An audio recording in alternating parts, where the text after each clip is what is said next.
নারীর মধ্যেই মা না মায়ের মধ্যে নারী? আসলে নারীর টান মাই বোঝে।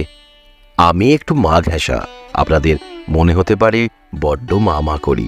আসলে আপনাদের কাছে আছে, তাই বুঝবেন না। কিন্তু এই নারীরাই বহু সময় অবহেলিত হন। কিন্তু সৃষ্টি থেকে জীবনের সৌভাগ্য যে একজনের হাত ধরে আসে, সে হলেন আমাদের মা। কিন্তু কোথাও কোনো প্রশংসা চর্চা হয় না তাকে নিয়ে।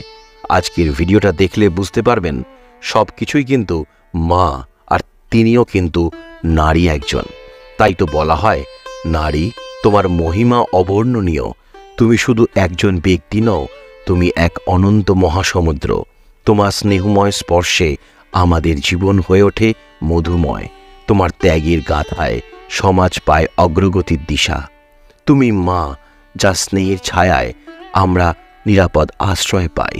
তুমি বোন, যার অকৃত্রিম ভালোবাসা আমাদের জীবনকে সার্থক করে তোলে।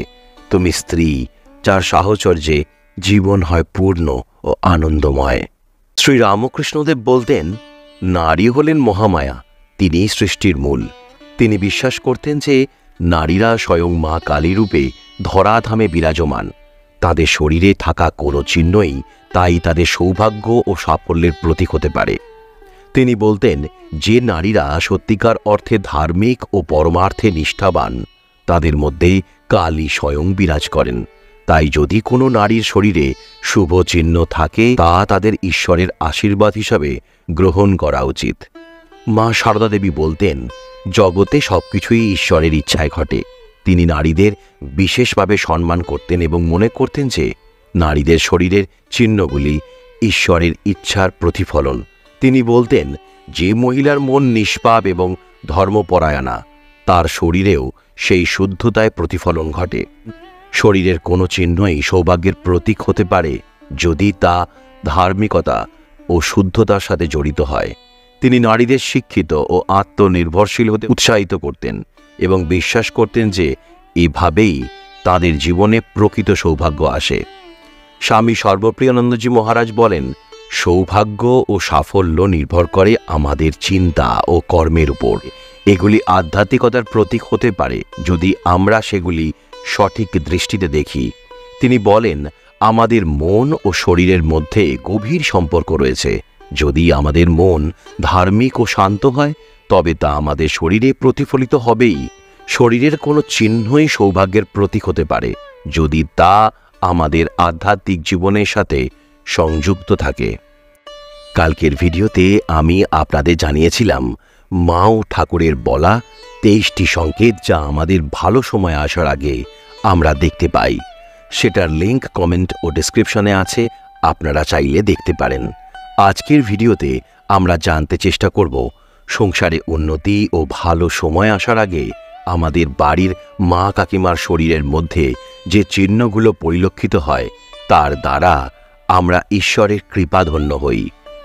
নারী সৃষ্টির অর্ধাঙ্গিনী, জীবনের জ্যোতি। এক নারী যখন সৌভাগ্যের আশীর্বাদে সিক্ত হন, তখন তার চারপাশের প্রতিটি মানুষের জীবনে সুখ, শান্তি, সমৃদ্ধি নেমে আসে।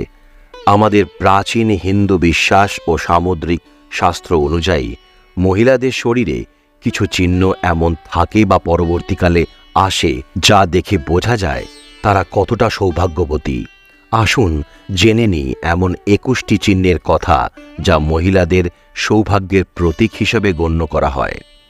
1 নম্বর, যদি কোনো মহিলার পায়ে ত্রিভুজ আকৃতির তিল থাকে, তবে তা অতি শুভ। এই তিল যেন তার জীবনে সৌভাগ্যের দরজা খুলে দেয়। এমন মহিলারা বুদ্ধিমতী, সহানুভূতিশীল এবং সবসময় অন্যদের সাহায্য করতে উদ্যত থাকেন।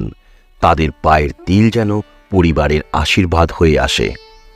2, মহিলাদের নাভির কাছে তিল থাকা অতীব শুভ। এই ধরনের মহিলারা অতীব সৌভাগ্যবতী হন। এমন নারীরা যেন গোটা পরিবারের জন্য সৌভাগ্য ও সমৃদ্ধি নিয়ে আসেন। তাদের নাভির তিল যেন এক আশীর্বাদ, যা পরিবারের প্রতিটি সদস্যের জীবনে সুখ ও শান্তি আনে। নাভিতে তিল যেন তাদের আশীর্বাদে পরিণত হয়।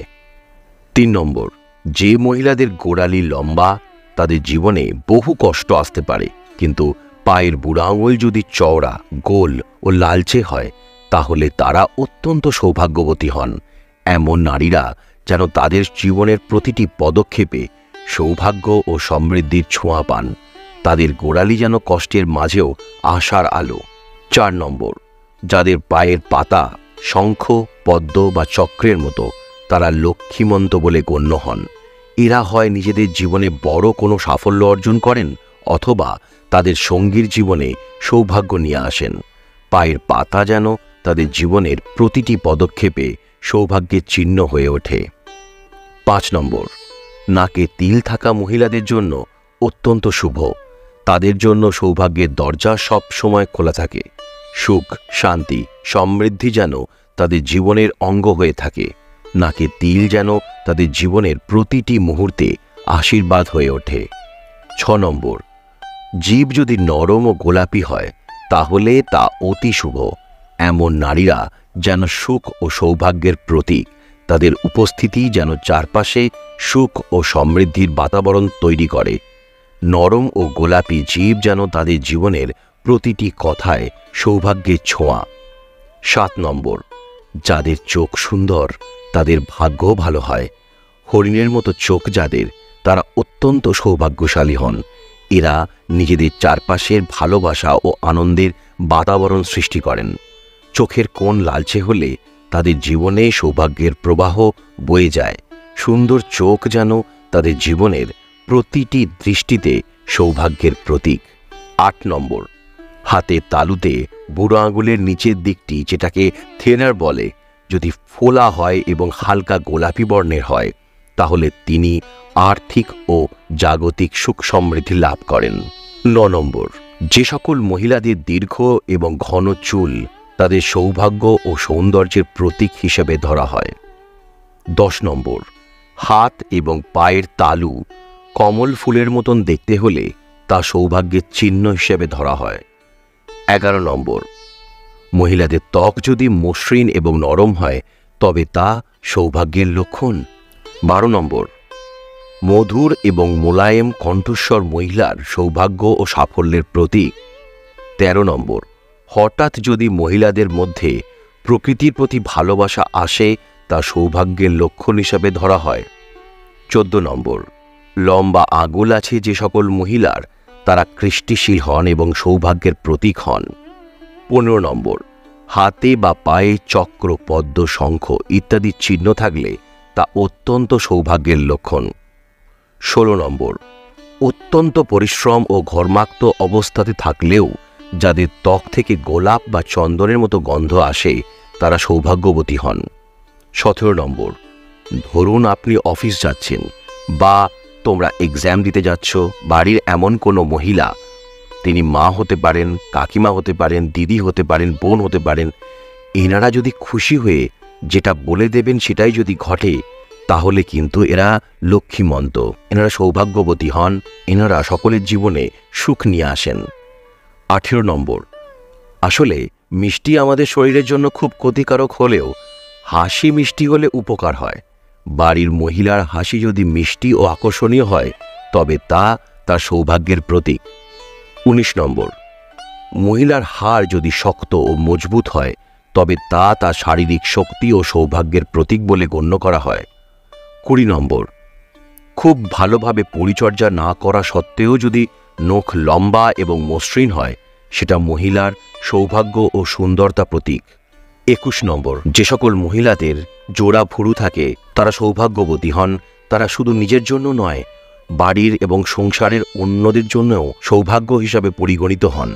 শ্রীরামকৃষ্ণদেব, মা শারদা এবং স্বামী সর্বপ্রিয়ানন্দজি মহারাজের দৃষ্টিভঙ্গি থেকে বোঝা যায় যে মহিলাদের শরীরে থাকা চিহ্নগুলি শুধুমাত্র শারীরিক নয়, বরং আধ্যাত্মিক অর্থেও অত্যন্ত গুরুত্বপূর্ণ। এই চিহ্নগুলি আমাদের মনে করিয়ে দেয় যে আমাদের জীবনের প্রতিটি অংশই ঈশ্বরের ইচ্ছায় ঘটছে এবং আমরা যদি ধার্মিকতা ও শুদ্ধতার পথে চলি তবে প্রকৃত সৌভাগ্য আমাদের জীবনে আসবেই। এভাবে মহিলাদের শরীরে থাকা চিহ্নগুলি আমাদের আধ্যাত্মিক জীবনের অংশ হিসেবে বিবেচনা করে আমরা তাদের প্রতি গভীর শ্রদ্ধা ও সম্মান প্রকাশ করতে পারি। শ্রীরামকৃষ্ণদেব, মা শারদা এবং স্বামী সর্বপ্রিয়ানন্দের বাণী আমাদের এই শিক্ষা দেয় যে সত্যিকারের সৌভাগ্য ও সাফল্য আমাদের চিন্তা, কর্ম এবং আধ্যাত্মিকতার উপর নির্ভর করে। আজকে এইটুকুই। পরবর্তী ভিডিওতে আবার দেখা হচ্ছে। আপনারা সবাই খুব ভালো থাকুন, সুস্থ থাকুন। নমস্কার।